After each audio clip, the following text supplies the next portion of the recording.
Welcome to the podcast, everybody. Welcome back. Anyone who's returning, welcome. First timers, any big Roadhouse fans out there, that's the movie we're talking about this week because it is a polarizing movie, and we talk about polarizing movies according to Rotten Tomatoes, the movies that audiences and critics disagree on most.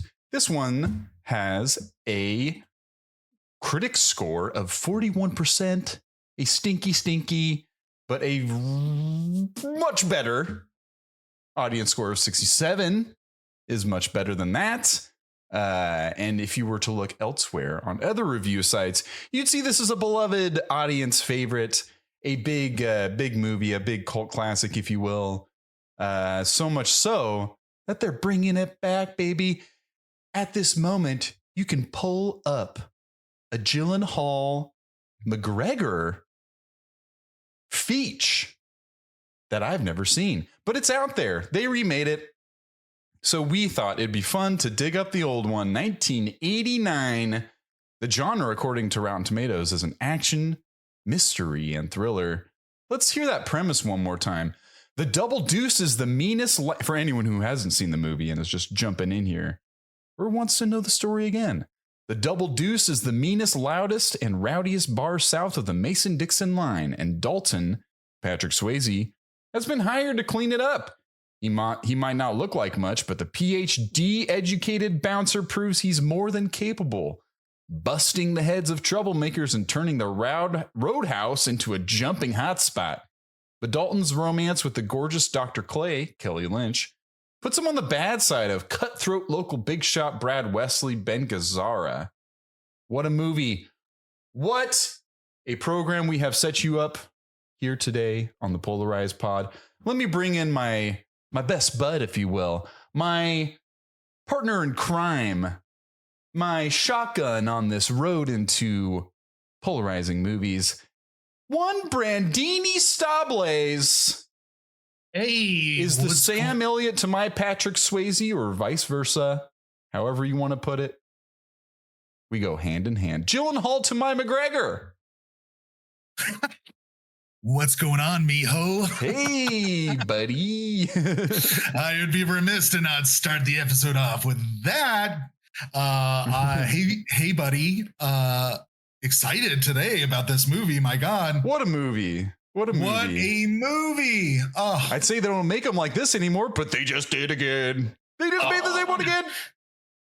Well, I mean, it's yet to be seen what that movie is about and how it looks and all the other stuff. They're trying to make it again. They tried. This is the world we're living in. No IP is safe. No IP is safe from a studio resurrecting it and, giving it its second life, or more often than not, I feel like burying it into the ground. Yeah, we're not going to talk about it much because we haven't seen it, but I assume the McGregor is the Sam Elliott part is the parallel. I don't know. I feel like they were talking about Ronda Rousey for a minute. They did. In time. Yeah, absolutely. Yeah. That was a while ago, too. That's when she was big time for somebody like me that knows nothing of the world of fighting. But people in this movie know the world of bouncers, which I think is fascinating. They know, you're Dalton. Oh, I thought you have a reputation. I thought you'd be bigger. I guess if you worked in a bar in America, you knew that there were coolers out there, just roaming around, keeping bars safe. Yeah, there's Dalton, but I'm more of a Wade Garrett guy myself. Oh, shit. Me too, man. How could you not? How could you not? How could you not? Samuel. But I mean, I can't go any further. There's a man here who has a reputation on this podcast, at least for one excellent Pirates episode that we did in the past. And he's decided to join us again. It's been much too long, Evan. Evan Moore is here, and I want him to join us again in the Polarized Kingdom for a discussion of Roadhouse. Join us in the Roadhouse. How's it going? Thank you, guys. Thank you. Thanks for having me on again. Of course. Oh, yeah, man. I felt bad that the one time that we've had you on this pod, it was for a movie. I don't remember our scores exactly, but I don't think that they were great. And it's because that movie wasn't very good. And so when this came up, I was like, Evan hasn't been on in a while, and I feel sense of obligation that we should probably give him a good movie. I don't know. Let's try that out and see what that discussion's different like. At least. And to know that this was your first viewing, how was the first viewing? Let's not jump to any conclusions, Brandon, about how I felt about the movie. But it was at least a very different movie and a fun experience nonetheless. It was a great time. It was different. But man, first time seeing this. Wow. What did you know before going in? Like what were like the tangential sort of things? So honestly, this movie missed me. I was born 1 year after it came out, and it was never on. It was never on in my existence. It may have been a movie that was playing. This, you know what this movie is? It's a movie that would be playing on TV that my dad would just be watching while he's just wordlessly eating a ham sandwich. And I walk in and, I look at the TV and I'm like, oh, that's not for me. And then I leave. Hey, that's a Kelly Lynch right there. You know Kelly Lynch? I know Kelly Lynch. The dad. Dads around the world seeing that on TV were going,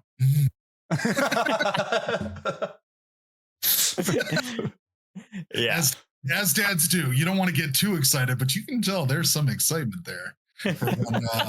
One sexy lady on the screen. And then mom would be right there and be like, hey, you know who that is? It's Patrick fucking Swayze. Another sexy person. Let's put on Ghost after this. He's so sensual. I mean, just, I don't know, like that's bringing him up, at least at this point too. He's such a sensual man at this point in time. He's in so many sensual scenes in movies, I feel like. Because he does it so well. Mm-hmm. I think he handles the romance in this movie amazing. Like I was thinking about it too because of his stature, which is commented multiple times in this movie. I feel like the fact that he is not this like hulking, imposing person lends itself innately to this more sensitive person, which is nice. Right? He's the 80s macho version of like a soft boy. Right. Yeah. Essentially. That is how they play him. Yeah. Yeah, that's how he's played. He's got a PhD from NYU in philosophy. Mm-hmm. He does Tai Chi. He wears Tai Chi. He had that one shirt that was like almost like some like maybe a kimono or like a gi or like something you would wear in like karate or taekwondo or something. Just tucked into his jeans. Hell of a look. He's got some looks, man. Yeah. He's got some love. Oh, he's got some great looks. He's brooding the entire movie. Pretty damn good at it. Strong and silent for sure. Mm-hmm. At least in the very beginning. Yeah, I mean, it's just observing his kingdom. At this point, he was already a huge star. He's part of that collection of actors coming out of The Outsiders, wherever, everybody in that was paying attention to all of the guys that were in that. What a cast. A majority of them went on to have insane careers. And I think Patrick Swayze definitely is one of those. What else had he done? Red Dawn. He was in Red Dawn. He had done Red Dawn already? Okay. He hadn't done Ghost yet? Yeah, no, but he had done Dirty Dancing already. Ooh, speaking of sensual. Ooh. Yeah. Oh, man, that iconic performance. And just solidifies him in a leading man role like we're talking about that has this innate sensuality, this he has somewhat of, I don't know how to describe it. There's an approachableness. He's not this kind of upfront badass. He has a little bit more of that stoicism, there's a shell to crack for sure, but you want to crack that shell. You want to. Yeah. Well, and it's only in the context of his job, because if you take him outside of work, like when he's at the doctor's office or when he's renting that apartment, it's like, oh, what an affable gentleman this guy is. He's not tough. He's not tough at all. He's like such a nice guy around people he trusts, or he's just an everyman and down to like salt of the earth sort of dude. And I don't know about like those heroes can play really well. Sometimes they're tropey and can be very like stereotypical, kind of just like it doesn't come across real, or it's too ham-fisted of like them propping this guy up to be a certain way. The way like his performance like saves so much in this movie, and it prevents that from being played out and not interesting to watch.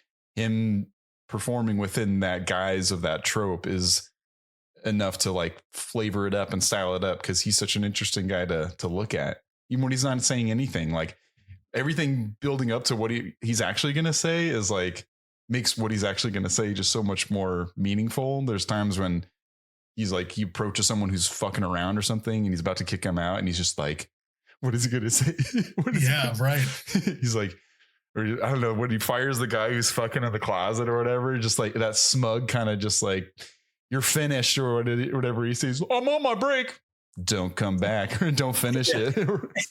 Stay on it. Stay on it. I fucked that up. Stay on it. I fucked that up. But he just, when he enters, it's perfect. He's just perfect.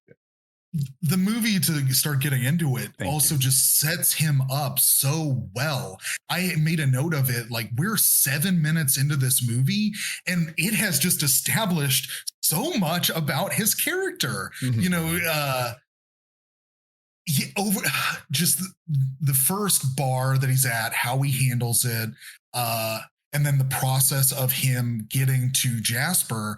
There's just so much character moments of him buying things, just interacting with other people that establish the type of dude that he is. And I think it's just so economical that you understand so much about Patrick Swayze in such a brief amount of time. And it blew me away that was the case. Establishes you go ahead.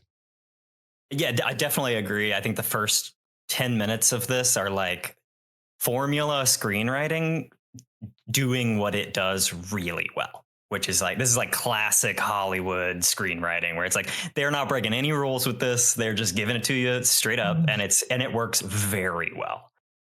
Absolutely. The fact that it establishes what the plot of the movie is in the first 10 minutes. Yeah. I mean, especially given how many movies don't do that, I'm like applauding this movie. I'm like, wow, I have a really good sense of who he is. What's going to happen? Let's go.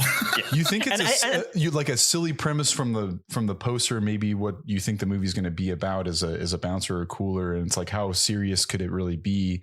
It sets up those stakes, and it establishes his stature within this world immediately.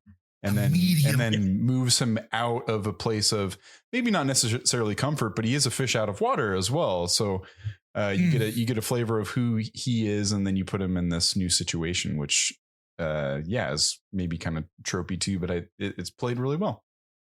Yeah, I think as a person who was required to watch this movie, like for this podcast, and it's like if I had watched those first few minutes just completely just shopping around for something to watch, I would probably just click away and be like, okay, this is too dated. It is just too the whole feeling of this is just too old. I'm not going to be able to get into it. But I think because it leans so hard on that formula writing, it like gives you a character and a plot and a premise that you're like, well, if I have to keep watching this, at least I know what they're doing. At least I can actually follow it, and it's not nonsense. Like it definitely like has a very 80s feel, and it's like, yeah, this is going to be Roadhouse with Patrick Swayze, and it's going to be like you know what you're getting. The first opening sequence, you're like, it is Roadhouse. Like it's exactly what you think it is.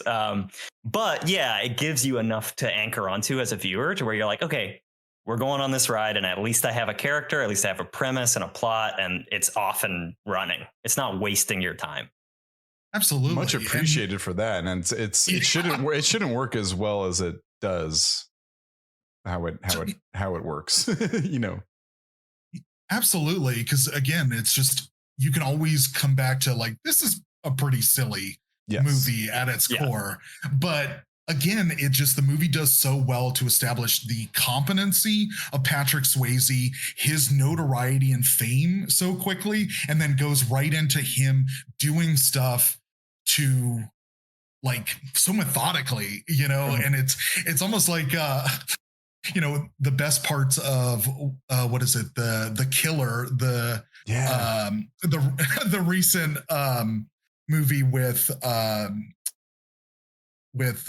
Fassbender, where that movie is so enjoyable. Or just I would argue that most movies, when you just watch a very competent person doing something, there is something innately like, you know what, I could sit here and watch this. You just made me think of Danny Ocean.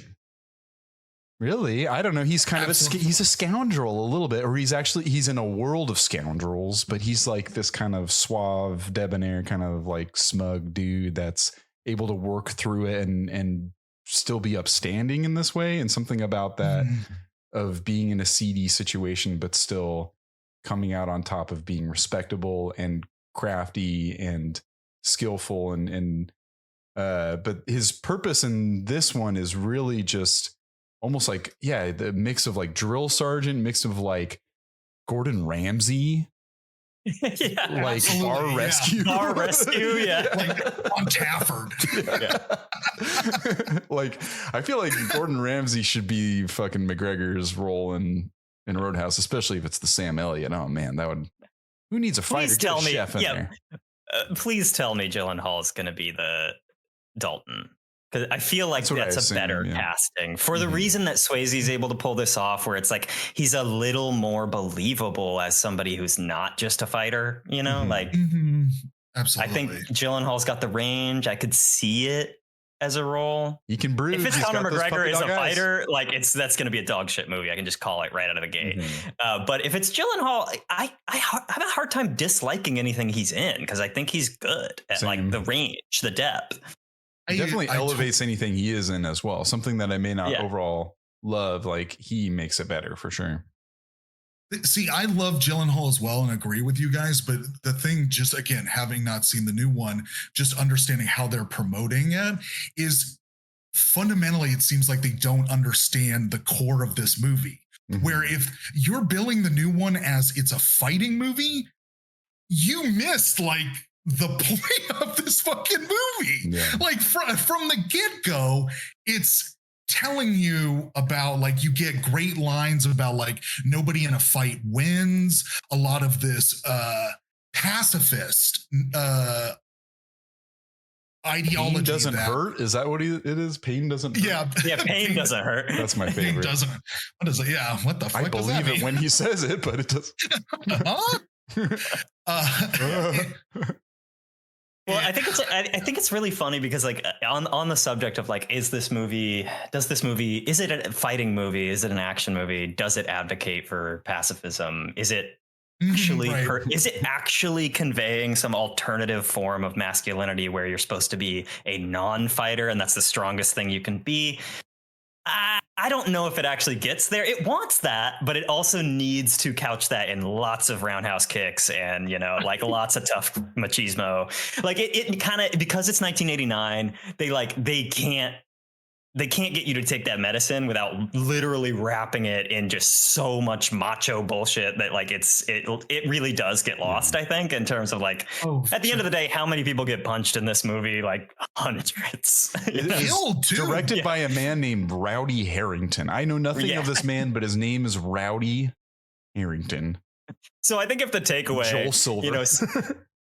Is so many decades later, if the takeaway was like, hey, remember that fighting movie from the 80s? Let's rev that back up. I don't think that's crazy off base. I think it's like it is missing something, but I don't know how much that actually mattered really to what Roadhouse actually is. It's a fantastic B movie, and I don't know, it's hard to be knowledgeable of it being a B movie going into it and still maintaining camp and sincerity, though, like writing the line between those two concepts in especially in the late 80s movie, like it is able to do that, but it's hard to find a way to do that without being meta in movies that come out in 2024. I feel like, and yeah, it's hard to, I think it's good that we're referencing this movie, even though we haven't seen it yet, but it's kind of amazing just to be able to ride those lines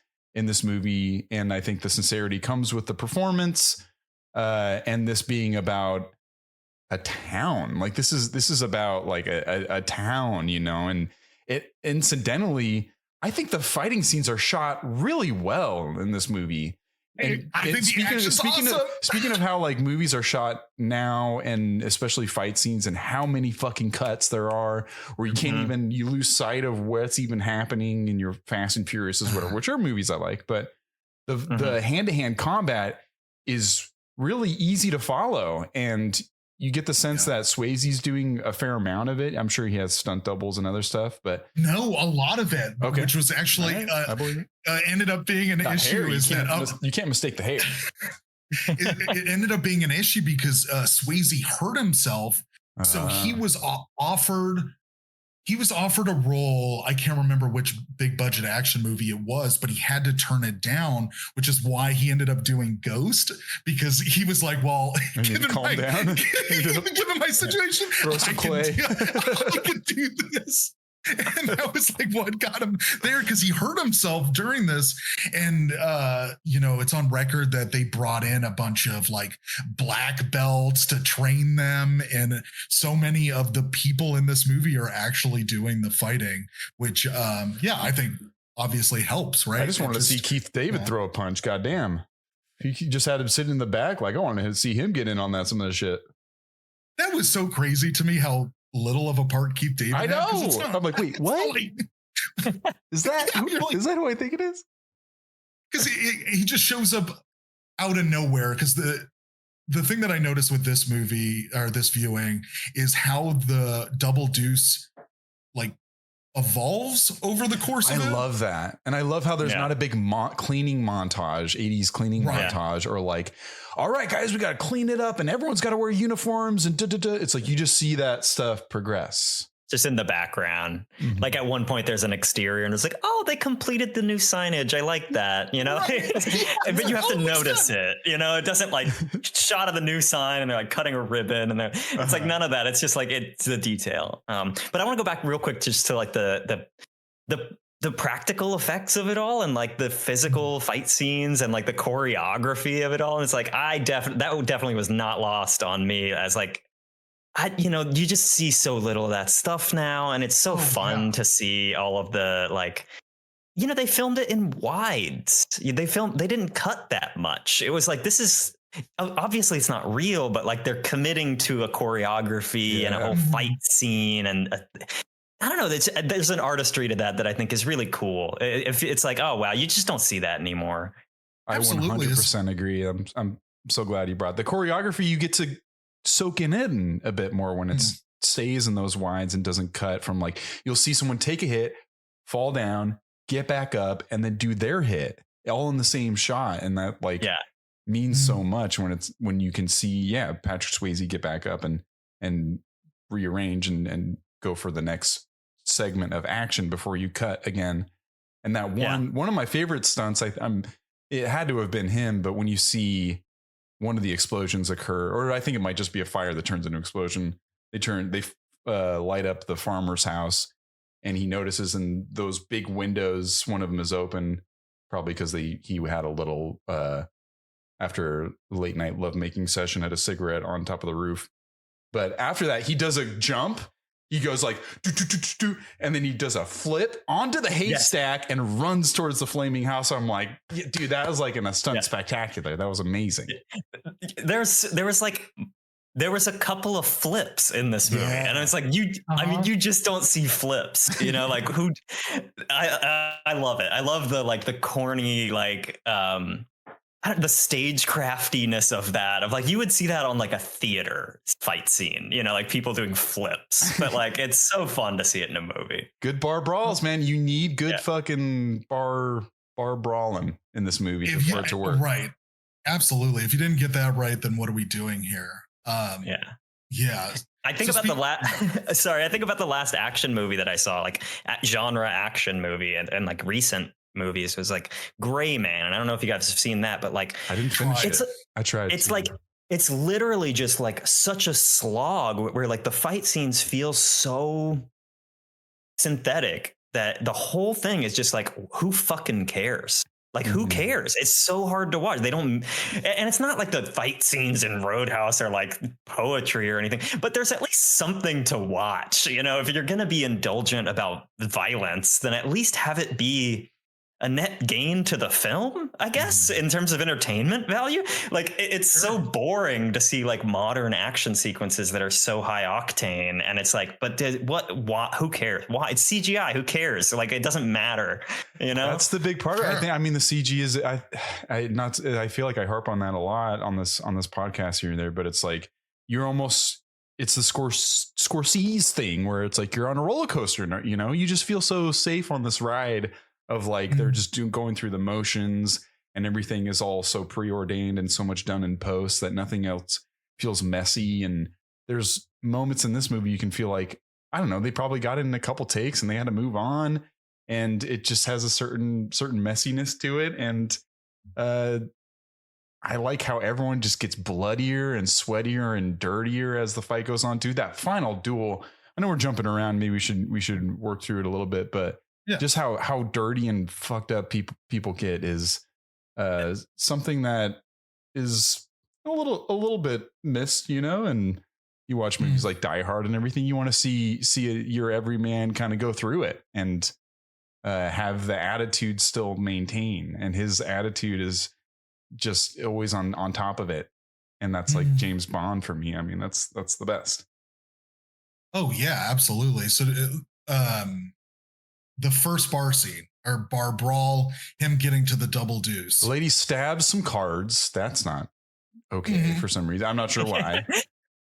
Or the stage itself, what a setup that is. Oh, there's a stage setup solely designed for people to throw bottles at. Like, whoa! It reminded me of Blues Brothers. I watched Blues Brothers recently, and they had that same thing. And I mean, it's like I just gotta throw a bottle every now and then.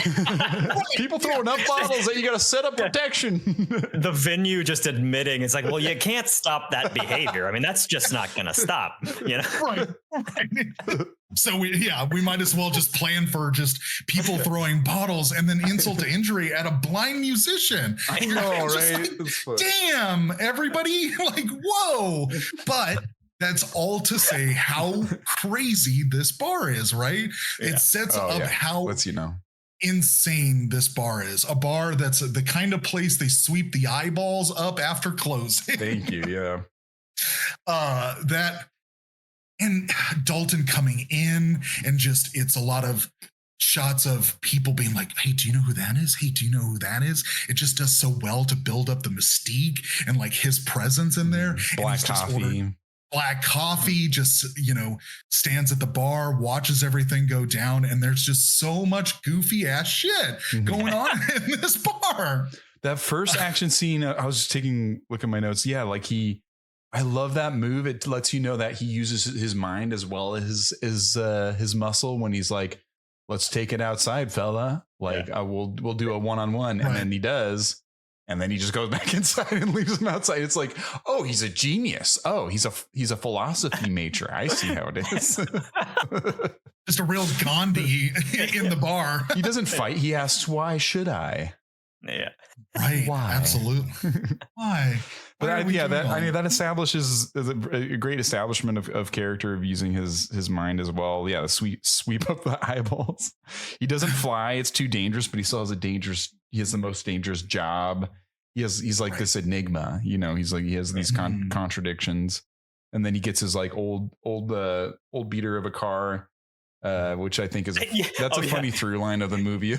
Can we talk about how he has like 3 car changes in the first scene? You know, he's like, first I got to go get my car out of the shop, and then but he was already driving a car in the very beginning, and then so he gets a different car, and then like as soon as he gets to town, he's like, you can keep this one, and then he goes and buys a car. Like the first thing he does, like.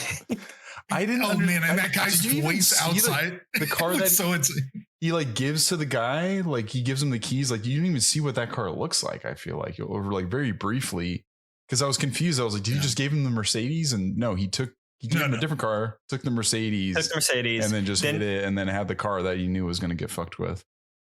Yeah. Yep. Yeah. But that was a big portion of the first act. Yeah, I was like, damn, this is like America in the 80s was like, man, cars. Yeah. Like, just going through them like, I don't know. Like, and then he pulls up and he's like, what's wrong with Detroit cars or something? And he's like, oh, dude, this guy's probably got a Detroit car. He's probably got like 7 cars, like from what we've seen of him so far. Definitely. He seems like he's been through this before. And when he goes to the auto shop and everything, makes nice with the owner there and finds out the seedy undertakings of what is it, Ben Wesley or whatever. Brad Wesley. Mm-hmm. It seems like he's like, I'll only be here for a short while. Like I've been through this before. I got to clean up a bar and move on. And it's me, Gordon Ramsay, or whatever the bar rescue guy is. John Taffer. Yeah, thank you. I don't think that's his first interaction with him. The first interaction is that song, when it's the song playing and it's like and he's just driving, he's like and he's just going through the lines. What a strong choice to show that this guy is a maniac. Yeah, true maniac. You don't even see him do drugs or alcohol or anything. I mean, there's none of that. He's just a fucking weirdo. He just, he's just obsessed with having pool parties. He's a big pool party guy. Yeah, that's his thing. He loves parties. He loves voyeurism. You know, like he spends a lot of time keeping up with the Joneses, i.e. Tai Chi, Swayze. And he drives around his little 3-wheeler. He looks so stupid on that little 3-wheeler thing. It looks like a tricycle. And he just watches them, and you see the close up, and then when you see them far away, he's like all scrunched up. He's like, wearing some insane stuff in this movie. Yeah. He is a big ascot guy, loves himself an ascot. Puts the ass in ascot. He puts the ass in ascot. He's got some fedoras. He's got some jungle jackets because we find out later that he's a big time hunter guy, you know, and then which sets us up for that great line of like excellent shot, but he's an excellent shot for big game hunter. Right. He can't seem to put a fucking bullet in anything. No, somebody else does it for him. He just shows up to take the gun. He's that kind of guy. He just rides in the Jeep and they're like, you want us to shoot and he's like, yeah, he's the Eric Trump of hunting. Yeah. Donald Trump Jr. or whatever the fuck. Donald Trump Jr. of it. Yeah. That's the line where he's like, I see you found my trophy room. The only thing missing is your ass. It is a huge trophy room. Every wall is like, it is constructed of photos that are like so close to each other, and the whole wall is covered with them. And there's like multiple walls. And I just like the set decorator must have like, not enough pictures. I need more pictures. This guy has hunted all these animals. I need a picture of every animal here. You think he just didn't take a picture of this one? He took a picture of 4 monkeys just for the fucking joke of it all. Here we will see these stuffed monkeys just for the joke. That's morose. That is grim when you think of it. When I saw that, I was like, just for the joke. You killed 4 monkeys to someone. And then put them together in little poses. Yeah. Fuck. Taxidermy's weird. Taxidermy is weird. I mean, things die of natural causes, I guess, if that's your way of wanting to maintain it. Hunting is a whole different thing, but still, taxidermy, regardless, that field is weird. 4 monkeys of similar age just dying of natural causes. I don't know. I don't know. I didn't look that old. Yep. No, this is sustainable hunting, Evan. They raise those monkeys. Brad big sustainable hunter. But his introduction is like gradual. I love that. It makes it more meaningful. It makes his presence more meaningful. It makes Sam Elliott's presence more meaningful. How sparing they are of them. And then also, and just like the dialogue of Patrick Swayze is minimal. So there's, I don't know, there derives importance from things that otherwise wouldn't be. I don't know. This movie wouldn't have as much weight if they just give that weight to it. And that's the earnest, sincere part of it. And then they just fill it with fucking goofy ass action one-liners. And this fucking podunk town that's just being run over by this guy who's trying to turn it into what, like Reno or some shit, fucking Las Vegas. I don't even know. I think that's what the main thing I would like criticize about the writing. I mean, I think the script is mostly pretty silly, but yeah, sure. and it's either camp or dog shit. I'm not sure. Yeah. I don't think it was intentionally camp. I think it was probably just bad. But if we look back on it now, it's funny. Is this so it's like Dino De Laurentiis movie? Was that the beginning? Maybe it's a different movie I watched. Yeah, not sure. Yeah, I don't know. But I think that's one of the main things, main bones to pick with the movie is like the core conflict of like this villain. He doesn't have good villains have a clear philosophy and there's like a reason why they do what they do, right? Yeah. Like if you write a really good villain, it's like, oh, I understand why he's going at it like this. He's just wrong or injured in some way and he's acting out. This guy, I think that there's maybe some weird, like, I don't know, sign of the times might be a way to look at it of kind of like, what were people afraid of or didn't like back then that they wanted to paint a villain as? And it's like, well, so he's rich, he's sort of vaguely like weird, or like he's sort of like a playboy type, but he's not salt of the earth, that's for sure, right? He's like a sort of like other, and he's kind of odd in some way. That's why it confused me that drugs were never an element of it. Yeah, there's never. That's usually a part of it that makes him reasonable to cast this light on it. But that's such a good point of like, why is he going so hard? Like, why is this so important to him? Why is he going so hard into this? And he's not like a mobster in a conventional sense of like, he doesn't seem to want power. He seems like he's already rich. He's just kind of fucking around almost. Like, it's hard to explain why is he such a bully. That's fair. So, the reason that the movie gives us is that he was a Korean War veteran that, like, came to this town and essentially saw that there's so much potential there to make money off of making this town more profitable and bigger. And yeah, so he's already done that. So to your point, it is kind of weird because he's gotten everything he wants. And so what is his end goal? Not really anything, because he's just more or less just trying to hold on to power. I mean, because the main conflict between him and Patrick Swayze is not going to put up with the type of power that he is eliciting on this town by, strong arming people, treating people like shit, doing whatever he wants and whatnot. But I thought it was funny, the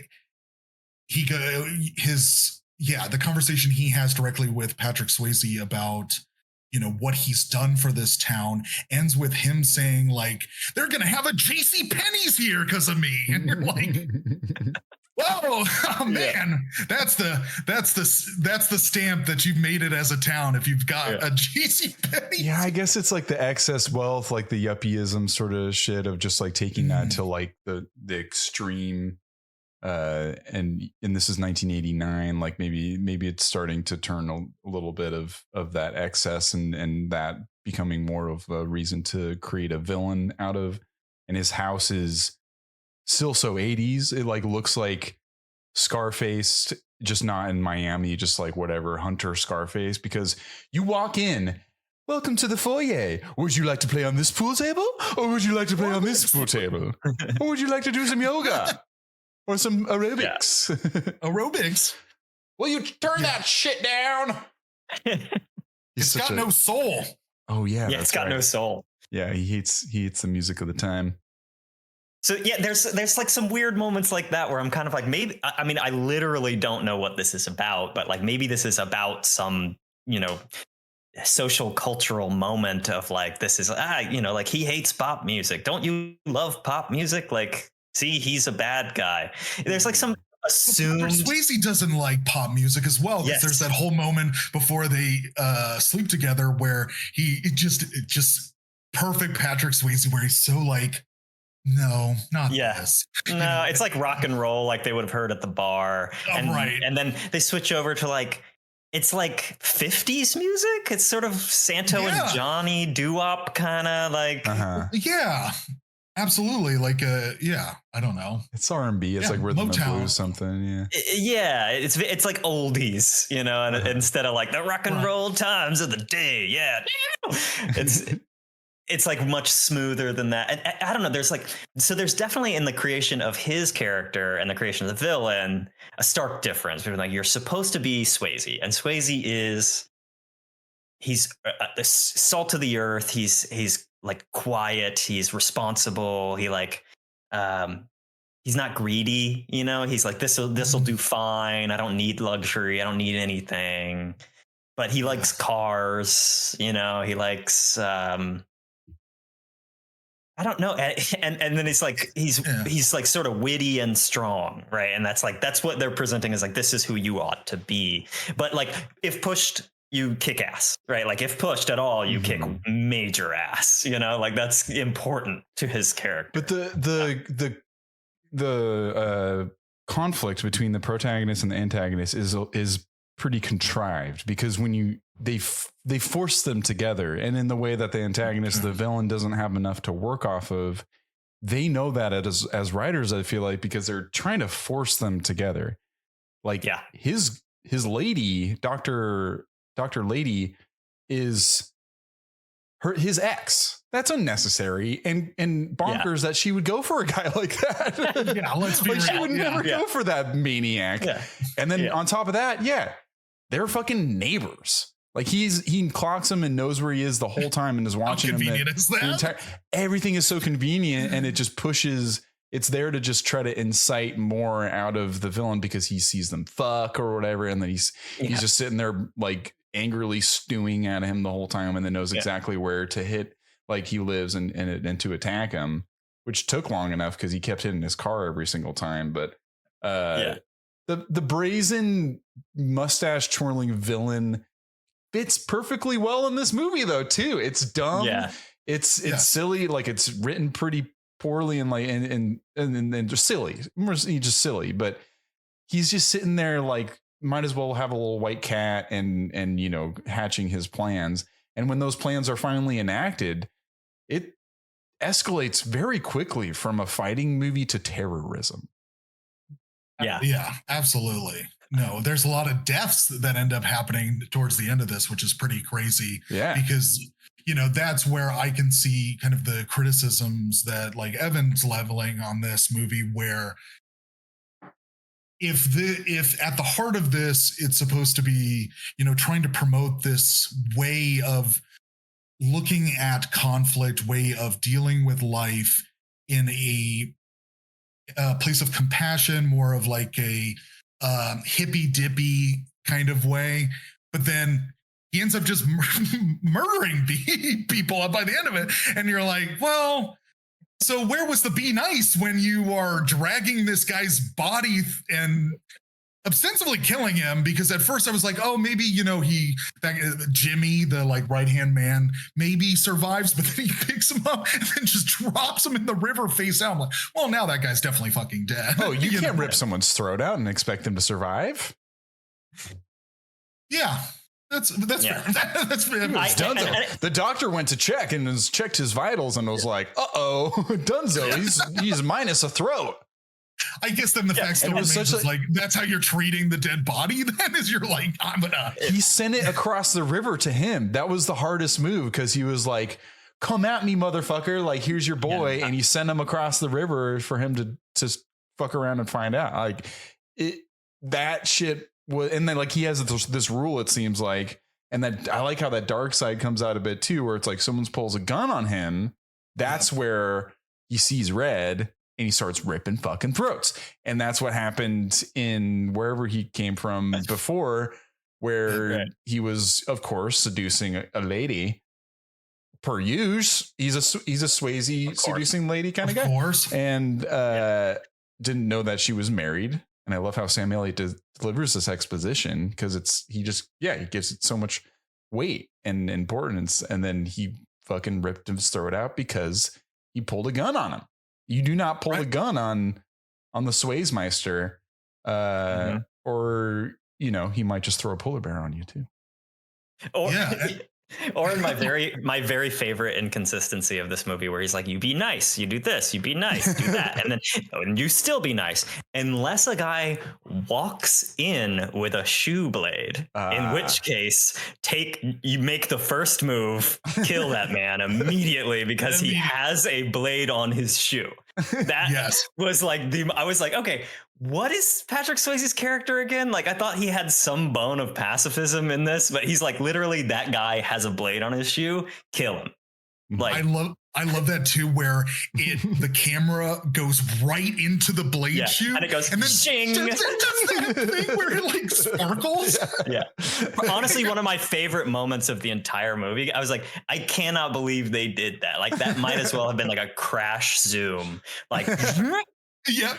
And I was like, okay, this is cartoon level cheesy. See someone in the background with a light, just like, and then to follow that, the altercation with that guy's first fucking move is to kick him. I was like, that's okay. Come on, straight for the kill. On now. It's like, if your first move is to kick somebody, bold choice. And he breaks his foot and kicks him in the balls and drags him outside and continues to pummel him until Dr. Lady shows up in a picnic basket of a dress, and then he immediately seduces her right after kicking a bunch of ass. God, I was like, that was kind of a weird transition where I was like, oh, she's gonna be fucking horrified by this. Yeah, she's walking in to see like who this monster. He kind of is a monster too in his own way, because he's been bred within this fucking cesspool of violence and blood and sweat and tears, and he's looked into the darkness and it's looked back, but no, he just walks right up and he's like, hey, how'd you like that? He's just like, fuck, let's go back to Aunt Penny's diner oven. I don't know what that place is called. And then they like close the place down and have a nice meal. And he keeps a nice sweet man from falling asleep. That's the kind of, there's so many points where they just like, look at this, look at how great of a guy he is. Absolutely. Yeah. There's so much of that. The way that he treats the staff, also to Carrie Ann. We haven't talked about that character. I didn't know she could sing. I didn't. I think she actually sung that song. God, she was delightful. She also did a lot of work to be like, it's Dalton. He's, killed him, man. Just pumping him up every which way. There's so much of her just talking to some other person, being like, man, it's Dalton. Look at him go. He's the best. Well, my favorite part was when she gave the movie the female gaze, like the best. Like, and I love having that one, especially in an 80s movie. But when she sees his tuchus, oh my her God. eyes roll out of her head, her jaw drops to the floor, and she launches into the stratosphere. She forgets how to speak. She's like, and then another great character moment, though, she brings him breakfast and then he sits down. I love that scene. He doesn't fully button his pants too. He puts the pants on, lights a cigarette, then sits down like this, and then he opens a big window. Comes in and then just looks at the thing she brought him, and he's like, ugh, and then just starts drinking the coffee. Like, this guy does not eat jelly donuts. Give me cigarettes and black coffee. That's what he runs on. And Levi's. Yeah. God damn, can you wear a pair of Levi's? Oh, absolutely. Well, yeah, we can kind of start getting to the wrap up here, because I think this movie barrels to the end in such a escalating sort of way. And I do like how it's so sad seeing Sam Elliott's death. And it really reminds me of The Dark Knight, how that whole scene goes down. He flips a fucking coin, doesn't tell him which one. They're in two different locations and he has to try to figure out which one to save. Like, the flipping of the coin is the two-facing comes later, but still it was like very Dark Knighty of that moment. But then he finds out that, you know, he actually picked Sam Elliott. The stabbing of the note of like, it was Tails. I thought that's just like good. That's just such a fun movie thing. Like not fun, but it's like, it's such a good movie plot thing. And they hit you with the little twist there. If you think, oh, they jumped him. That's it. He made it through because he's a fighter. And so he, you know, and then when you're not expecting it, that's when they hit you with it. And so I think that's why it works, is because the way it's paced to come after that scene where he's like, oh, he's been jumped. They tried it, but he fought him off. And then you like are at ease. You're like, no, he's safe. He's good. They're not going to kill him. And then they did. And then that really, I think because of that, like you feel that like inherently as an audience, you feel the way that the character in the scene is supposed to feel, which is like, what? No, how could they do this? There's like a betrayal or a shock.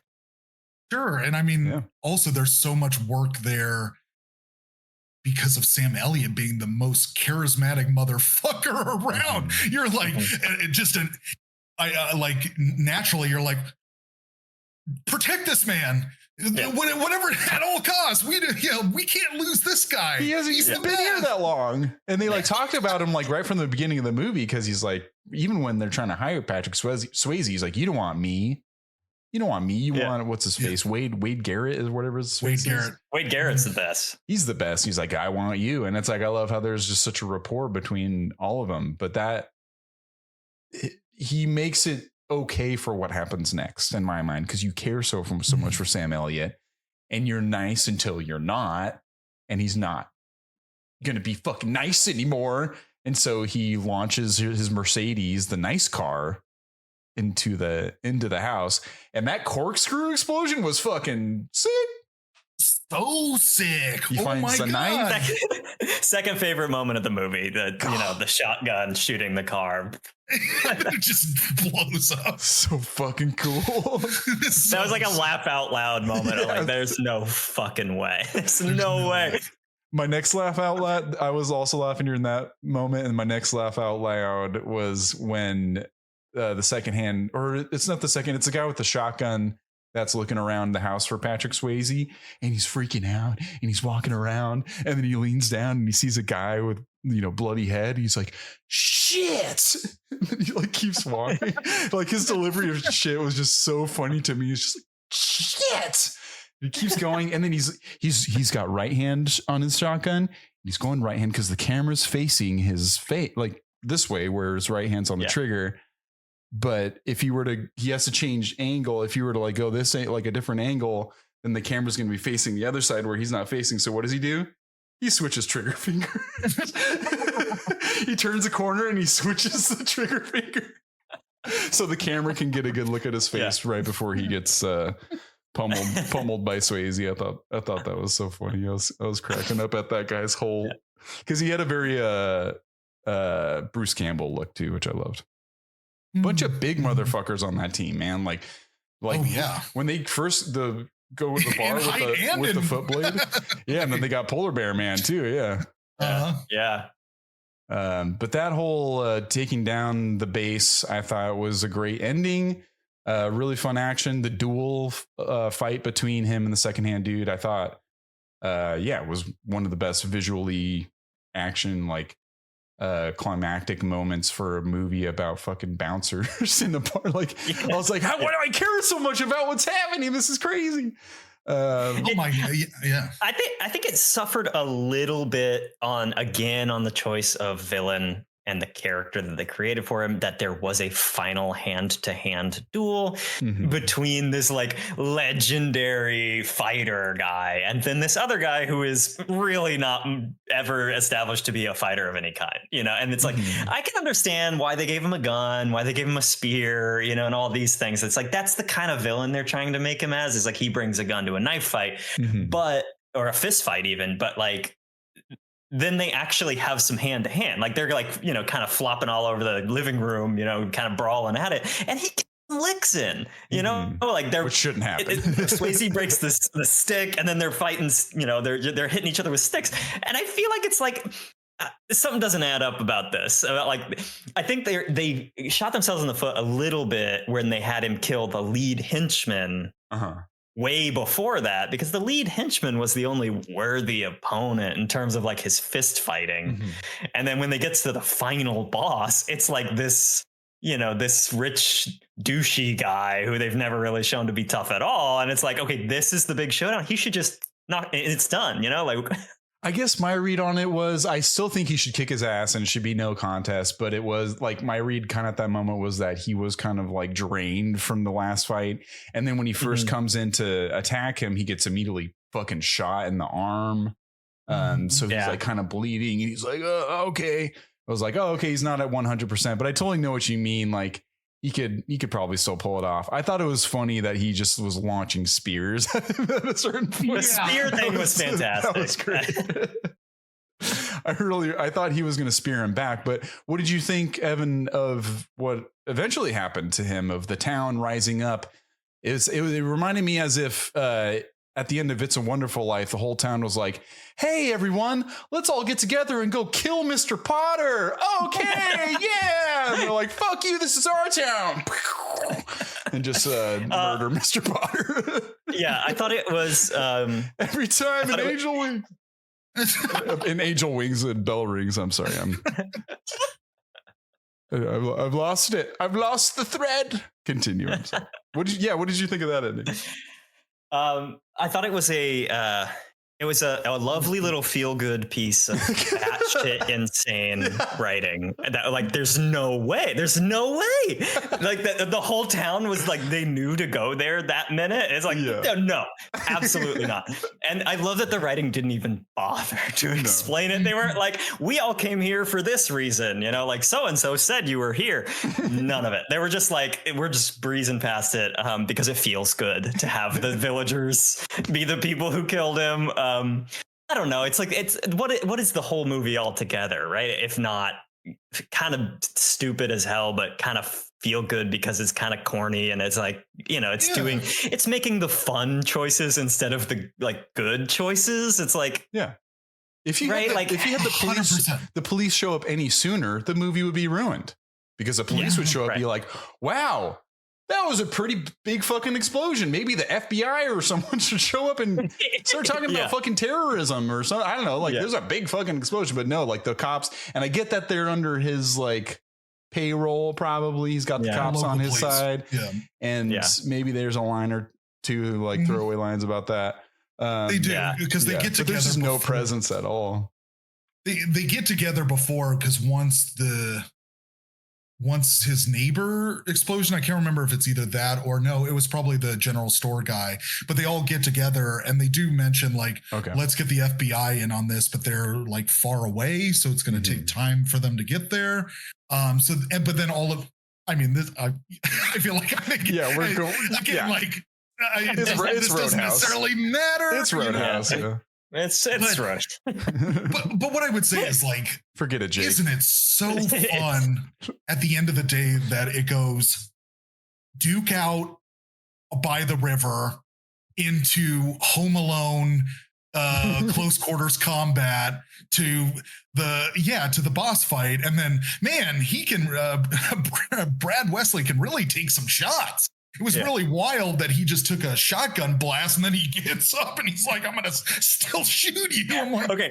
That was the RoboCop sort of thing. It's like, he's got to take like 10 shots. To suspend one's disbelief throughout that scene where he's still standing blast after blast and be like, but wait, didn't I just see a polar bear like taxidermy take a guy out like immediately, like, oh no, nothing can be done about it. And he's like out. And granted, he comes back at the very end, but through that scene, I thought that man was dead. I thought he was dead. Me too. And I'm like, he was scared to death. Yes. He had a heart attack.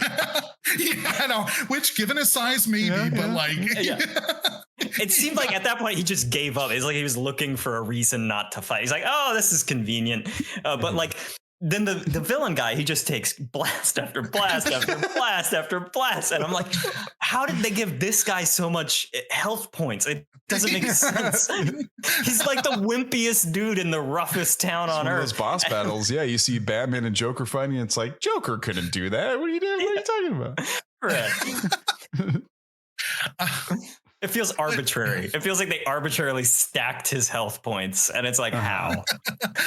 The narrative doesn't support it. Yeah, the new patch on Roadhouse. I don't know. Yeah, right. They fucking nerfed Swayze.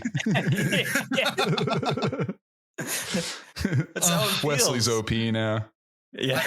I also, it cracked me the hell up that collectively everybody in that room, because I have a tendency to do this where I'm thinking, simultaneously about what's happening. And then I'm like, man, it is going to be a nightmare of the paperwork, all of the legal stuff that's going to go on. Like people are dead. Because at first, you're like, people are getting roughed up, but there's plenty of witnesses at the bar, so on and so forth. Like I can suspend my disbelief that, these guys won't really go to jail, whatever. But I'm like, well, now people are fucking dead. And then the cops show up and everybody go, their whole thing is, I didn't see anything.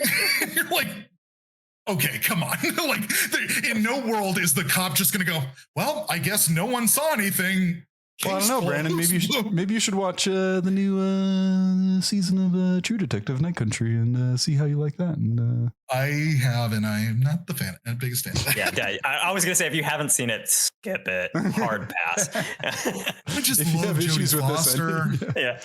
But I mean, that was my first thought when seeing a group of villagers be the killer at the end of this movie. I was like, oh, this is kind of like in True Detective Night Country where they kind of did the same shtick. It's You're the in Night town Country that now. kills him. Yeah. You're in Roadhouse now. It's so silly because if anything, it doesn't need to be, we didn't see anything. There's just, you're right in front of this guy's dead body. Like, what do you mean you didn't see it? The sheriff's going to be like, hey, Bill, go look in that back room there. And he's like, yeah, all the guns are right here. The guy just walked over like 2 feet and just put all the guns right here. Like, where else is he going to fucking put them? Those aren't ours. Those are Bradley's. Well, guess there's no way to know for sure. You boys have a good day now. This guy was paying me lots of money. He's dead now. I need money. You guys got money? Then we'll be good. I mean, they are very weird. It's probably Craven Sheriff. He's not the best at his job. So this movie's perfect, and it all checks out. Yep. Yeah, it's all fine because the movie ends and it's fine. So before it gets bad, before it gets up its own ass about why, it's just like, we'll get out while the fuck you, Roadhouse. Roadhouse, peace. Also, let's play some music and roll those credits and have just them naked in the. Oh yeah, and they just go underwater to kiss. Oh man. I wrote woohoo in my notes when that happened. That's a James Bond ending right there. Yeah, it was great. It's like, oh yeah. He killed the guy and now he's fucking the hottest chick in town. I mean, this movie keeps his watch on and everything. I'm sure the depth on that watch is great. Oh yeah, absolutely. I was trying to look at some other lines from my notes. Yeah, let's go through notes. Hey, Vodka Rocks, what say you and me get nipple to nipple? Vodka rocks. I wrote that down too. What an insane drink choice. That is, to me, the craziest drink choice. If I saw somebody order that, I would be like, I don't want to be your friend. Like, vodka on the rocks? Get the fuck out of here. Like, your house vodka? Straight up. Yeah. I don't care which. Just give me your worst vodka and on ice. Because I'm going to sip it. Yeah. Like, at a bare minimum, put some club soda in there. Like, give me a lime in the coconut. Like, I can handle it if you're like an Eastern European badass who's like, I just drink shitty vodka. That's fine with me. I don't care. Mm-hmm. But putting it on ice really suggests you're going to take your time. Yeah. Like an ice cold shot or something that's like, you have your Grey Goose in the freezer or something. Then I can take a nice little shot with some caviar. Right. A shot and a beer. Okay. You do a vodka shot and a beer. That's a normal person thing. A vodka rocks is just cuckoo. bananas ass shit. But what do you say we go nipple to nipple? I think that's a pause the movie and like put on the captions kind of line. Like, was that the line? There were so many zingers in this movie that it was like, literally, I feel like they were just throwing shit at the wall. Like, our goal with this movie, our primary motivation, and why did you want to make a movie, Rowdy, or whatever his name is? Mm-hmm. And he's like, I just want to make a movie I want to come up with 100 zingers, 200 zingers. I want to have a movie that people say the lines from it, and then they just throw line after line after line. Like, before somebody leaves a room, they turn and they say a thing, and it's like, But then there was so many that were just whack, that were just so weird to say. And there was a handful where there was like comebacks, like the one that I forget what the setup line was, but Swayze's comeback to the line is "fuck you." Oh yeah, I love that. You remember that? Fuck you, Wesley. There's multiple times. The comeback is just "fuck you, fuck you." It's like, that's the line. Oh yeah, that was like at the end. It was the duel because he says something kind of like. The secondhand guy kind of says something a little bit more like epic. He says, "Prepare to die," and then he's like, yes. And then Swayze, what does he say? "You're such an asshole." You're such an asshole. It's lines like that where I'm like, and then he's like, "Nah, whatever." I feel like those lines are placeholder lines that they never got around to changing. Like, they're like something to the effect of "you're an asshole." We'll get back to it later, and then they just left it in. Oh, 100%. Like in parentheses, like an expression that says "fuck you" or like it's not an actual cool line meaning you. There was this one line that Sam Elliott says because somebody asked him, like, it's one of those, like, does a bear shit in the woods? But he comes back and he says, that one is wild. Does a hobby horse have a wooden dick? Yeah. Yeah. Huh? No. Does Grizzly Adams have a beard? No, wait, what's the score here? Like, Grizzly Adams did have a beard. Hobby horses do have wooden dicks. Could you imagine? Who came up with that? Some company that did put that was their thing. They're like, we're a joke company, we have fun here. We put dicks on our hobby horses.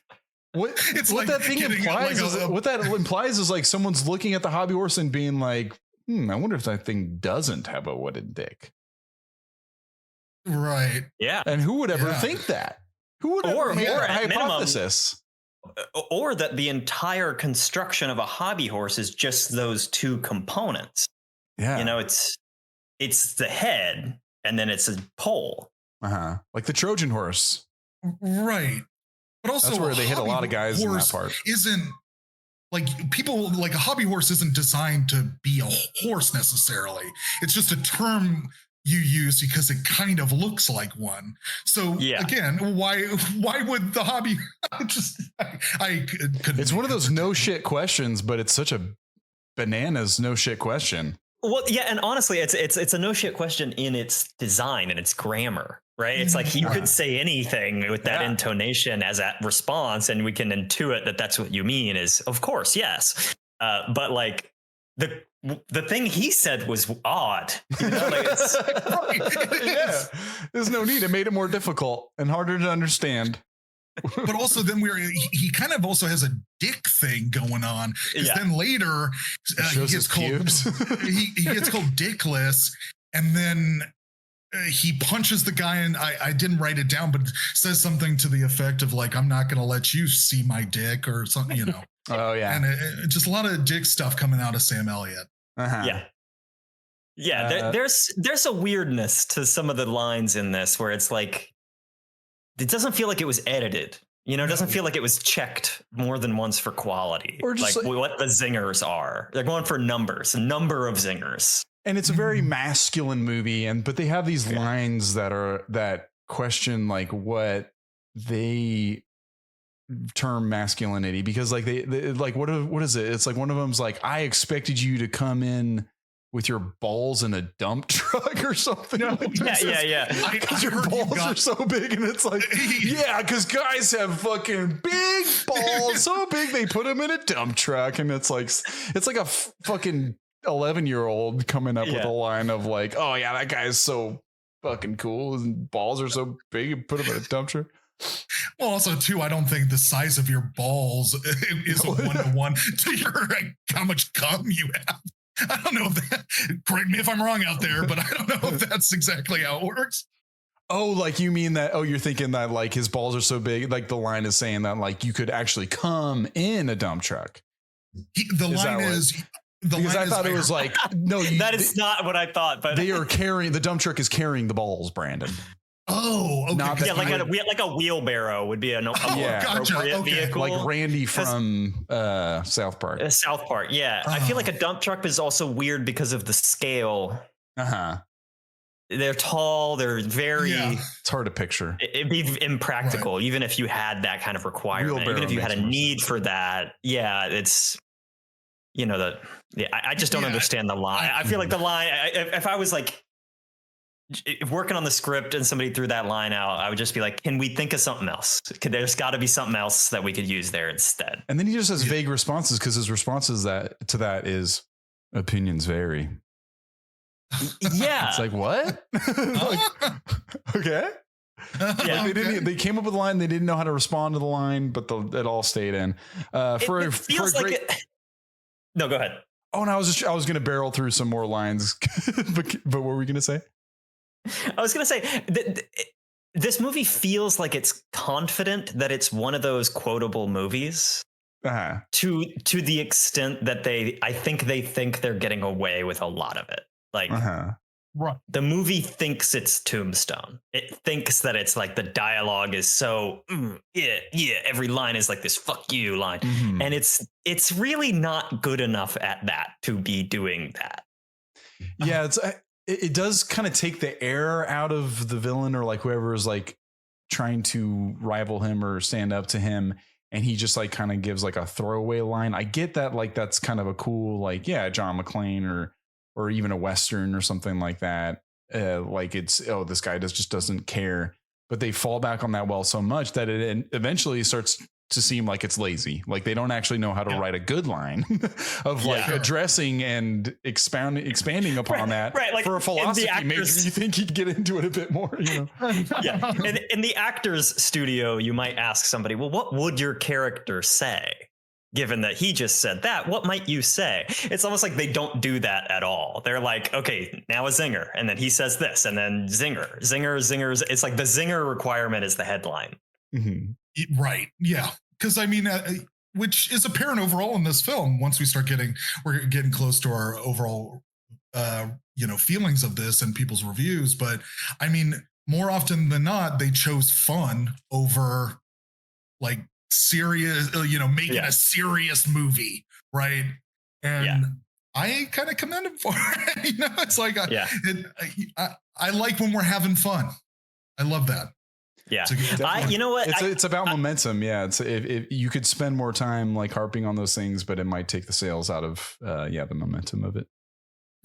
Yeah, I agree. I think I have to commend something for doing a stupid thing with all of its heart, like we're going to make a stupid action movie and we're really actually just going to do it. And we're going to do it really damn well. And like the fight scenes and we're going to put so much effort into it that like, that's the main thing. It's like, I commend them for that. Like, we're just going to do our stupid thing and we're going to go at it 100% with no self-awareness or like self-critique or holding back or hedging of like, maybe we need it to be more than it is.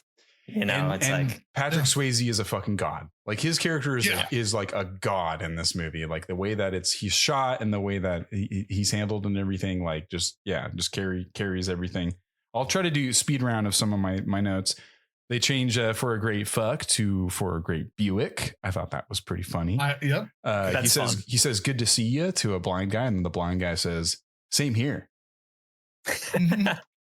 Sorry if that's rude, but I thought that was kind of fun. No. Like putting an elevator in an outhouse just doesn't belong. Trustees of modern chemistry was a fun way of saying like drug dealers.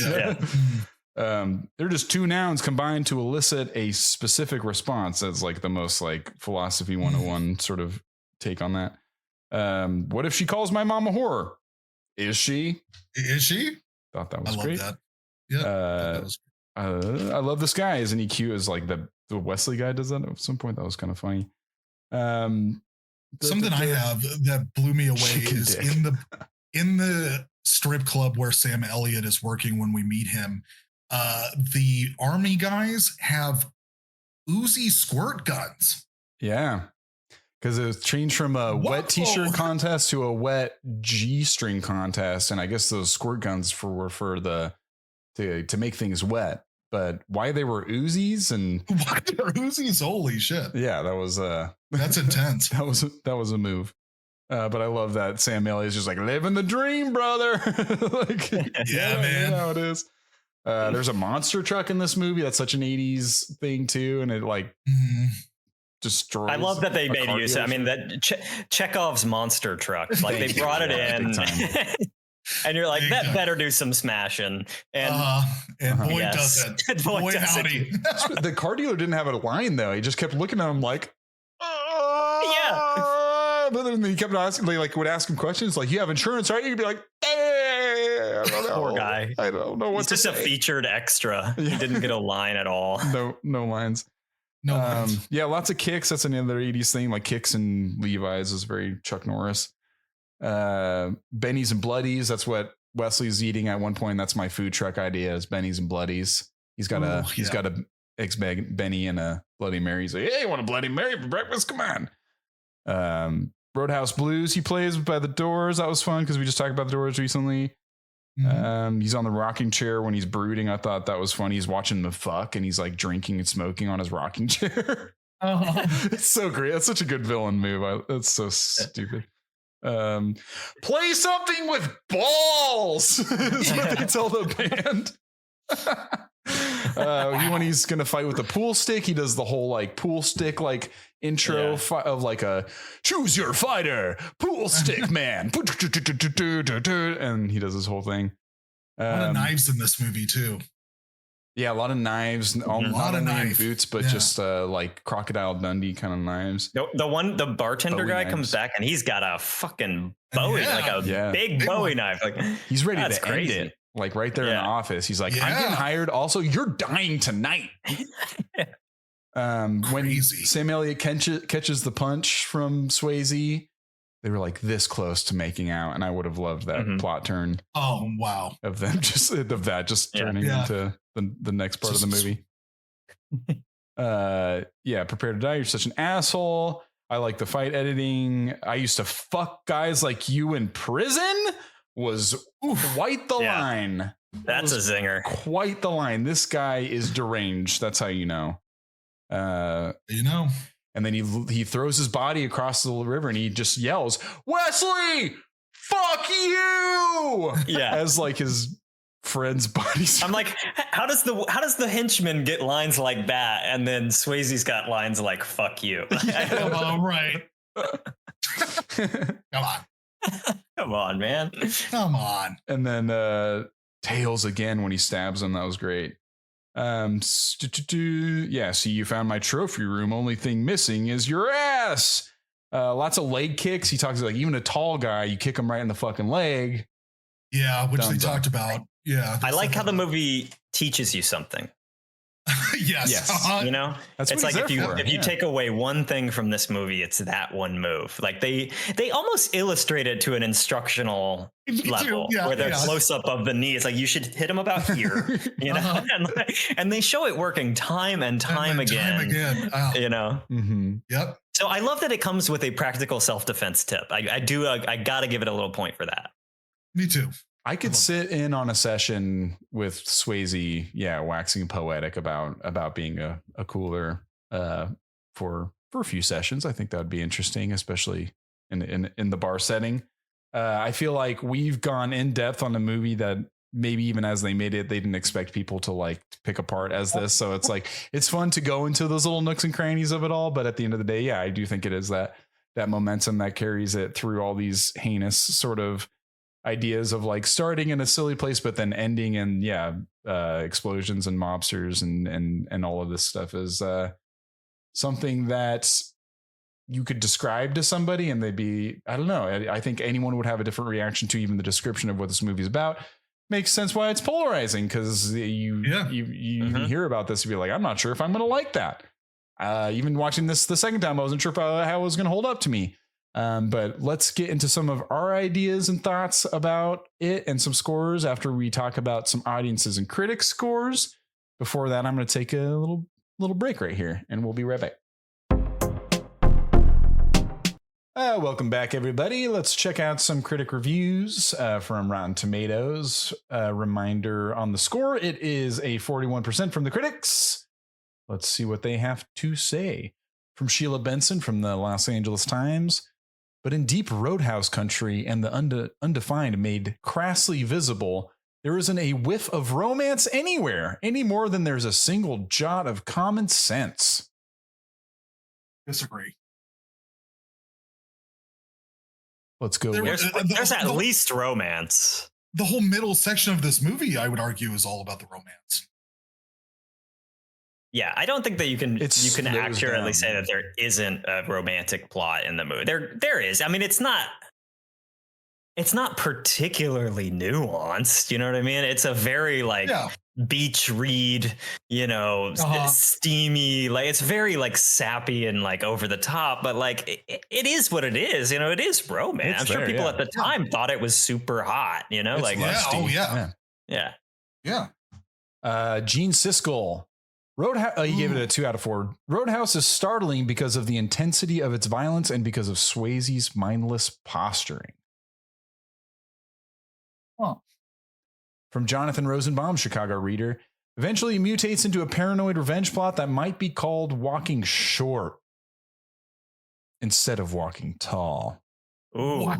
A zinger of his own there. Yeah, Jonathan Rosenbaum. Come on. Man, just going after his height. Jesus Christ. Damn. Yeah, I thought he'd be taller. Peter Travers, Rolling Stone. The grotesque soon drowns out the giggles. Too gross. Not enough giggles for Peter Travers. For Roger Ebert, he said, this is not a good movie, but viewed in the right frame of mind, it is not a boring one either. There it is. He knows. Agree. He knows. Strong agree. Yes. Yeah. He knows. We'll do one more from Hal Hinson, Washington Post. Roadhouse lays out its story with the subtlety of a wrestling match and probably with less sharpness or savvy.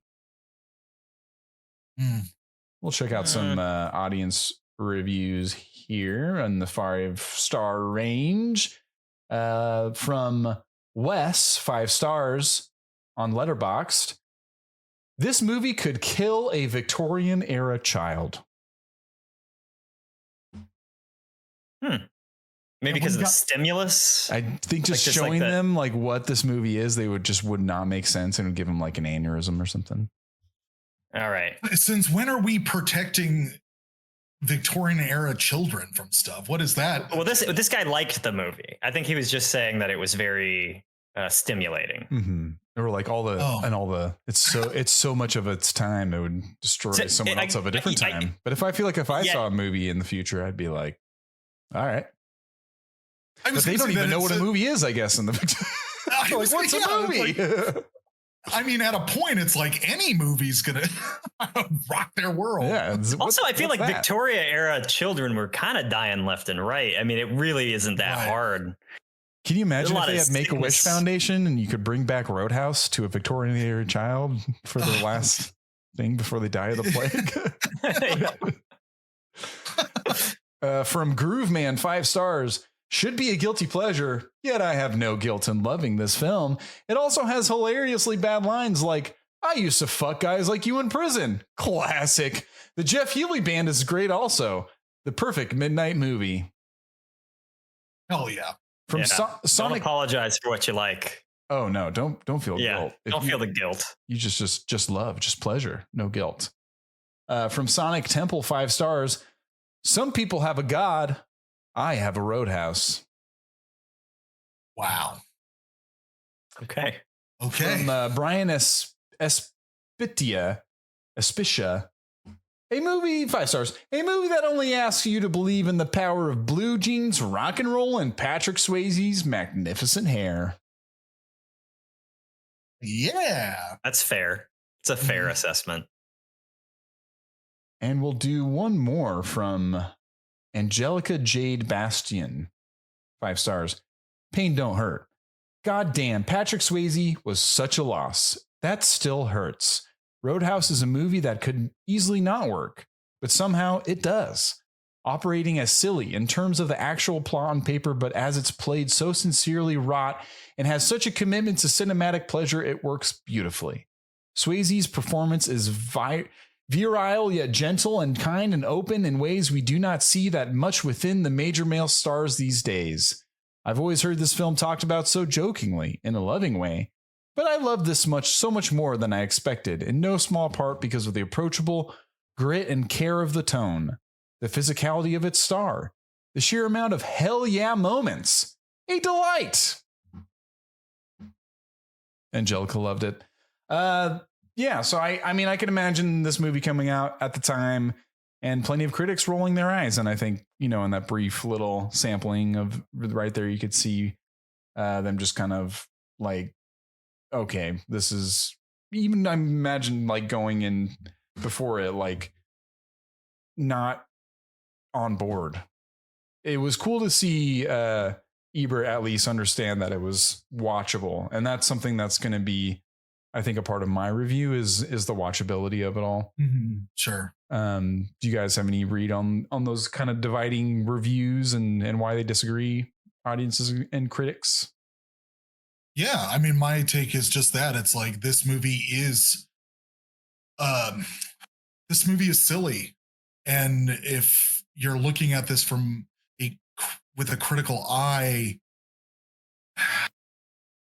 you would get bogged down in things needing to make more sense than they actually need to. And I think this movie proves that things don't really need to make a whole lot of sense. And it gets from point A to point B pretty well. So I easily understand why this movie has become a cult classic. As framing it as a midnight movie, this is a great midnight movie. Big time. It's got the things that you want in a midnight movie, Mm-hmm. So yeah. Yeah, Evan, any other thoughts on the reviews? And then if you want to get into your final thoughts and a review 0 out of 100 for your 0 out of 100. 0 out of 100. 0 through 100. So many options. Yeah. There's so many options on that scale. I guess I'll just start by saying I completely understand all of the reviews, across the board. I think the good ones and the bad ones, I think it's all correct. You're an empathetic person. Yeah. I don't think it's like, I think maybe Ebert's review goes closest to how I feel about it. It's like, is it good? No, of course it's not good. It's shitty. It's a shitty movie that's really poorly written. I think the critics hate it because it's like, from a craft standpoint, if you're looking at movies all day and like the things that make movies, and you're like, well, there's character, there's plot, there's the script, there's sort of all these things. And it's like, like the critics, they're people who they watch really good movies and they write about them for a living. So they're coming at it from just too educated of a perspective to give this points. You just can't. The script is too flawed. They make too many mistakes or too many decisions that, like, that's what the character of the movie is like, yeah, they just made the fun choice instead of the good choice. Right. A lot of the time, that's just what they did. So I get it. I get the dichotomy there. And I think that if you're an audience, it's like, it is kind of a hell yeah, kick ass, fun, midnight type movie where you're like, if you're looking at it as a vehicle for fun, it's like, well, this delivers whether you think it's good or not. I think it's like, you can watch the movie and be like, hell yeah, brother, even if you're laughing at it. Yes, because it's like, for me, that is the sensibility of like watching a movie like this. It's ironic. It's Eagles of Death Metal. It's the whole like, it's a boot scooting, jean wearing, rock and rolling movie. And it's like, it's this corny, almost like, it's almost like it's almost like a drag performance, or it's like a caricature of a masculinity. It's like the idea of it is like, this is so 80s macho man stupid, and that's like the whole idea. And so like, I don't know, like it's hard to see it in a modern context and not see it with that camp lens of like, this has got to be funny on purpose, right? It's got to be silly and kind of almost lampooning masculinity in that way. But then again, I think my personal read on the movie is that what I'll knock it for is it doesn't go as far as it should in that direction. I would love to see this premise, but with Sam Elliott as the lead, and he never throws a punch. You know what I'm saying? Like, I want to actually see an action movie philosopher guy who refuses to fight, like who they actually take that all the way. Like, I would love to see a hero who goes into a bar and orders a black coffee. But then this hero, it's like they still have him drink with his friends because it's like it's America in the 80s. And it's like, buddy, you don't say no to a beer. You know what I mean? They can't have him be weird in any way or be out of the normal in any meaningful way. They'll give it lip service like he's a philosophy NYU student. But at the same time, he works in a bar and he's like a truck driving man. You know, like he's not really that guy. The script says he is, but he's not really that. And I think all of the positive reviews that say that it's Swayze's performance that saves it. I agree with that. That I think you can see in his acting and his performance that like he does bring a certain like well-roundedness or like an authentic like pensiveness to the role, which at times does feel like he's giving it more than it deserves as an actor. Like he's actually trying really hard at this movie that's pretty stupid on paper. And I think that all of that combines to be like, that's kind of what the magic is in it or why it holds up, even though it is so of its time and so dated in its sensibilities. I think that's literally the reason it holds up is because of Swayze and because of the way he delivers it is like, there's something to that, even though on paper it isn't there. So I would say how I feel about the movie is like, craft wise, on paper, as a script, it's just terrible. It's irredeemably full of holes. It's just phoned in and on so many dialogue parts. It's like the construction, the architecture of this movie is awful. But then there's some moments where it does well. There's some moments where the formula works. And I have to hand it to it for being fun, even if it's not good. And like I said earlier, I have to give them credit for doing a fun thing wholeheartedly or a stupid thing wholeheartedly. I do see that and acknowledge that. So all in all, I would say this movie for me has to land somewhere in the middle between good and bad. I want to say maybe 50. I'd give it a 50 out of 100, where I think it's perfect. It's not good. It's not good at all. It's not a good movie in any way, but there's some things that are kind of charming about it and some things that are really fun about it, even if it's stupid as hell. Yeah. And I don't think that you can really, I don't think anybody can be right about the movie. You know what I mean? It is bad and good at the same time. So I got to say 50. Yeah. Your summations, and now I'm getting flashbacks of our last episode too, are just the best, man. Right? So it's so hard to follow that because that's you understand so wholeheartedly what the movie is, and then you're able to give your opinion on it too. And I think that is the most in-depth, lukewarm response that you could ask for a movie, because you're like right down the middle, but I'm going to tell you why. You know, because and all those reasons make complete sense, because you're like, you're going to bump it up a bit, even though you know it's not good, just because you know there's something there. So I completely respect that take on it.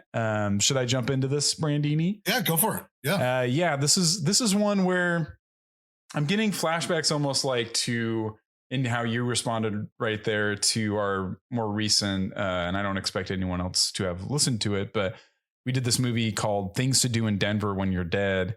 And I spoke with Brandini and our past guest, Danny, about it. And they had a real serious level of enjoyment for the movie that carried them through the finish line to giving it an overall good score from my memory. And for me, I feel like I was a little bit more on Evan's side about that movie, where I was like, I get why the enjoyment is there, but for me, it didn't really work as much. And this is one where I'm going to go the direction that you guys went on that movie, where you enjoyed it a lot. I really enjoyed my time with this movie. I had a lot of fun with it. I thought it held up a lot because the first time I watched it, I believe, we're big movie podcast guys, obviously. So me and Brandine, I think, had watched it maybe once for How Did This Get Made when they talked about it. A lot of fun listening to them, their commentary on it and everything too, but it kind of went out of my brain. Coming into it and having my own thoughts about it was this movie, as I said, has a momentum. I'm able to look outside of it and not, as Evan said, like look at the encoded message. I'm able to decode it and look at it outside of itself and laugh at it, not with it in many instances. And now I hold it up as almost a relic of prime time fucking Patrick Swayze doing what he does best. And for an action movie, I was completely taken in with all the action in this movie, like the brawl fights and everything. The bar brawl fights were like easy to follow the action in all the chaos. And seeing a lot of guys just kicking each other legs in blue jeans was something that just was working for me. And there was always like, between all of the narrative, which I agree is structured and plotted like batshit. I understand, like it's a batshit thing, but they are very smart about instilling almost like every, I don't know, 10, 15 minutes, there'd be like, okay, we're going to go back to a night at the bar, and you get a night at the bar and you get a little bit of plot there too. But it's like, he's got to go back and work a shift, you know, and in the midst of falling in love and going to fix his car and everything. And it's not all like, for as big of the stakes that eventually grow, like not a lot also happens in this movie either. Like he goes into town and he tries to fix a bar up. Like that's really what it's about. And then the stakes get so high that I find that hilarious that it ends up being a mob thing, and all the villagers. It has that feel to it, but all the people like come and, you know, rectify things is such a deeper plot element that this movie almost like doesn't deserve to have. But it does, and it goes there, and that's like a classic B movie thing too, of making these big swings, and this movie makes big swings with a small premise. I'm gonna give it a fucking 85. Hell yeah. I had a great time with this movie. I had an 85% enjoyment level, and I understand it's not like that high of a movie, like as a movie, but as an experience, sure, it's an 85% experience for me. On to you, Brandini. I won't belabor the points that have been made. Really, my overall feeling about this movie is I think it fucking rocks. I think for what the objective of a movie like this is, it nails it. It's pretty consistently has action in it. It's got your goofy one-liners. It's got the pretty girl. I also like that it tries to be different, whether it's actually successful, with Dalton's whole philosophy of, in life and whatnot. Damn, I just have such a good time watching this movie. I could put this movie on whenever and just watch it. It's rips. So anyways, I'm not going to keep just gushing over this movie. I'm going to give it 89%. Hell yeah. I love that we got polarized. We polarized on the pod. So there's only 11 and 15% respectively here that a movie could be between this and the best possible thing a movie can be. Yes, correct. So if it were only 15 or 11% better, no movie ever made could top this movie. My enjoyment level. Yeah. What's another 85% movie for me? Let me think. What's one that's gotten 85 that I would give an 85% that's come out recently? This is like as good as like I don't know. Across the Spider-Verse was pretty fun. That was like I'm having a good time. This narrative and superheroes like this is like a fun movie. I don't know. That might be an 85. A Roadhouse, Across the Spider-Verse, same level of movie. Man, you add another 15. You add another 15%. You know, you get like Jurassic Park. We're Back to the Future. Right. Yeah. Raiders of the Lost Citizen Ark. Kane. Yeah. Citizen Kane. It's in striking distance. Well, okay. this is maybe a tough question on the spot, but do you have like an 85% enjoyment level for a movie? Yeah. Well, so it's interesting because I feel like for both of you guys, I think you prize your own enjoyment of the movie quite highly in its rating. I decided to go that direction this time. I don't always do, but this one it's tough to deny the enjoyment level for me. Because I think that my enjoyment level would have been much higher than my rating. Sure. Yeah. Do you want to rank that as well? I would say I'd give it a 70. Yeah. 70 out of 100 for did I enjoy watching it? Yeah, of course. Now we're talking. You know, like it was fun. It was fun. I think that's why I completely get your 50% too. Like I totally get that score. I just don't rate my own. Maybe I would too. Yeah, I just don't value my own subjective opinion of it as like, is it good or not? I don't know. Mm-hmm. To me, it's like that's only one piece of the puzzle. It's hit or miss for me. Yeah. There's like that's why I had to bring up that Things to Do in Denver thing. Like I had a good time with Brandon watching that together, but I would probably never watch it again. And it was like, it was upsetting in ways that threw the camp out the window.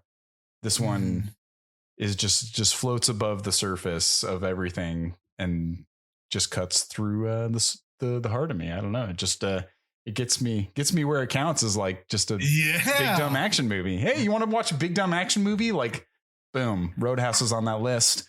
And speaking of lists, I got a little game for us today before we wrap up.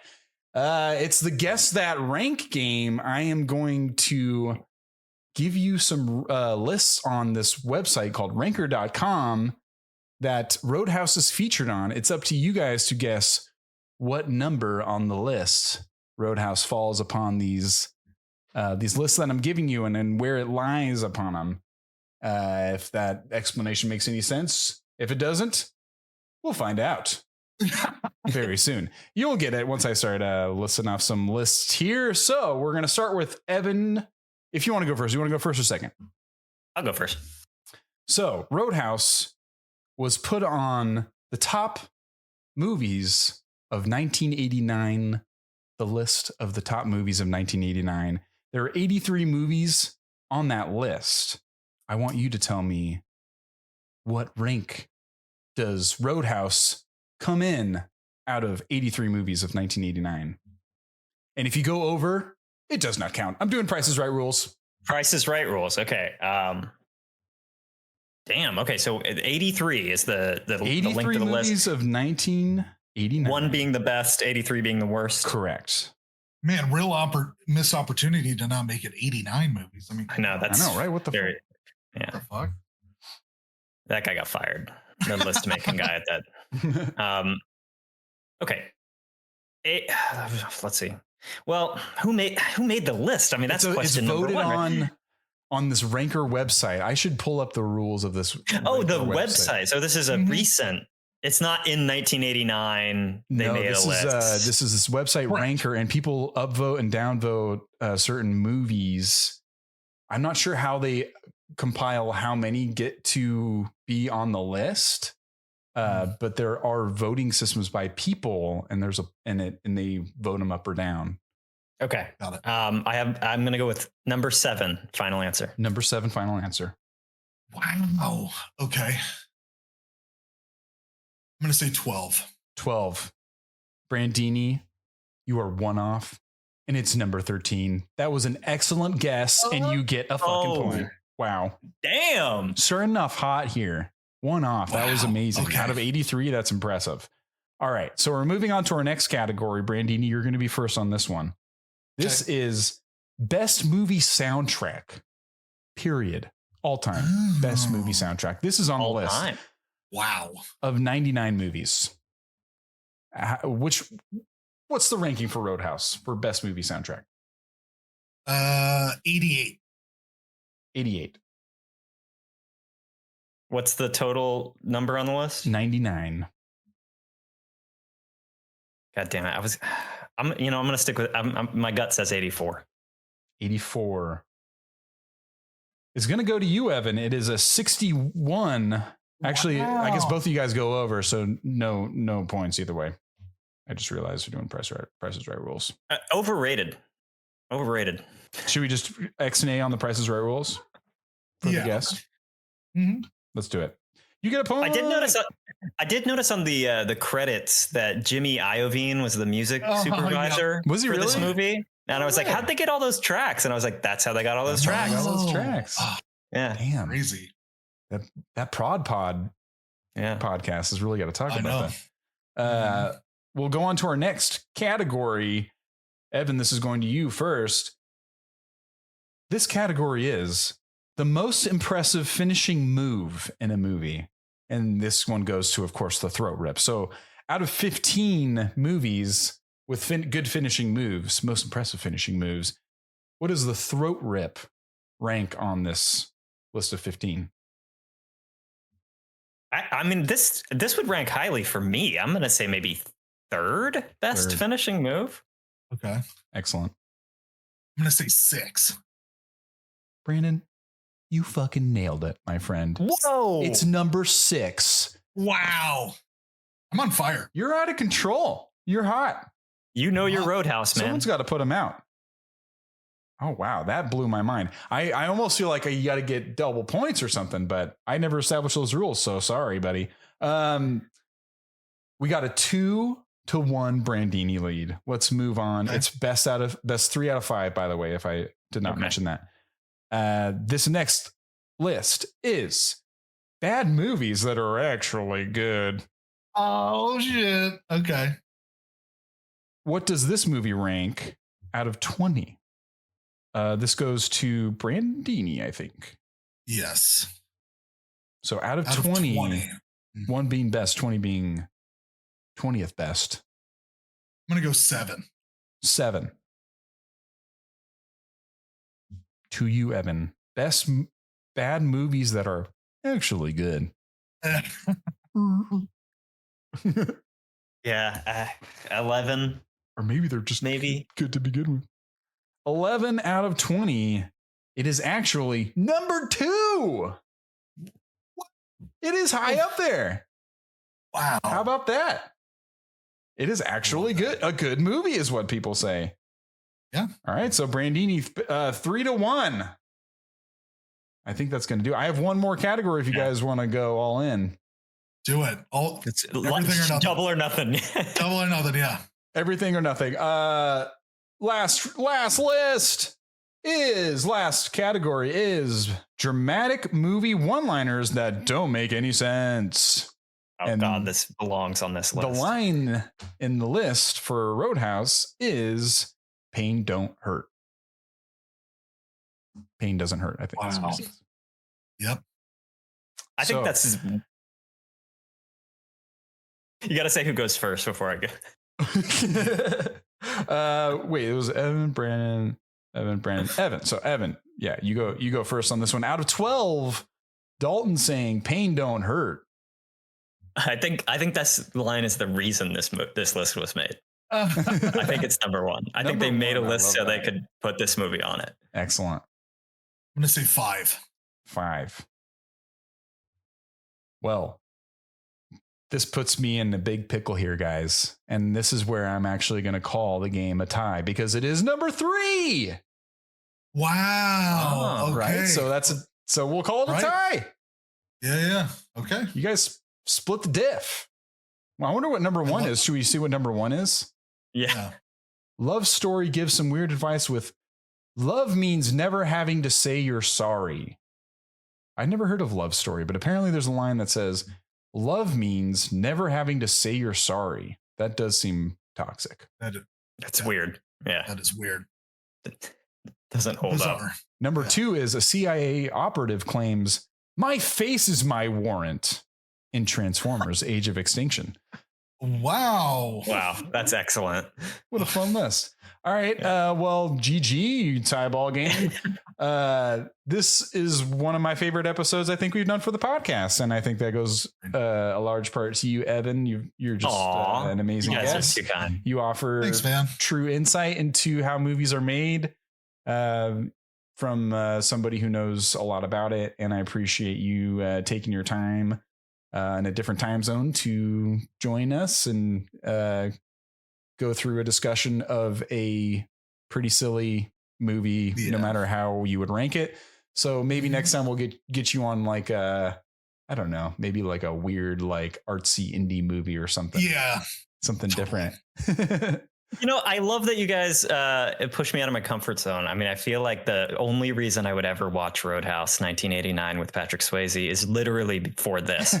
And so some homework. Amazing. Yeah. And now I feel like I know just a little bit more about the world, right? And all of about all of culture. And this movie would have missed me entirely. I'm not going to see the remake.